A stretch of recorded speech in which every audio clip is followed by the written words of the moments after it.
افسوسناک خبر سے آپ کو آگاہ کر رہے ہیں کوٹ مٹھن کے علاقے میں غیرت کے نام پر انسانیت سوز رویہ سامنے آیا، جہاں تعلقات کے شعبے میں ایک لڑکے کے ناک اور کان کو کاٹ دیا گیا۔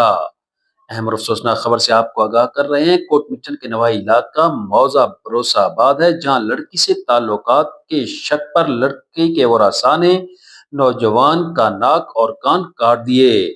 نوجوان محمد بخش گھر جاتے ہوئے گھات لگائے اپنے ہی قریبی رشتہ داروں کے ظلم کے نرے میں آ گیا، جسے پکڑ کر اس کا ناک اور کان کاٹ دیا گیا۔ زخمی نوجوان کو ہسپتال منتقل کر دیا گیا۔ ملزمان کی جانب سے فائرنگ بھی کی گئی، مگر تاحال مقدمہ درج نہ ہو سکا۔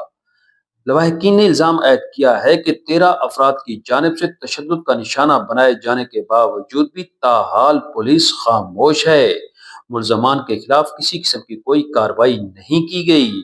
انہوں نے وزیر اعلیٰ پنجاب محترمہ مریم نواز صاحبہ اور دیگر اعلیٰ حکام سے مطالبہ کیا ہے کہ مقدمہ درج کر کے ملزمان کو سخت سے سخت سزا دی جائے۔ سہیل شہزاد، تستوسا نیوز، کوٹ مٹھن شریف۔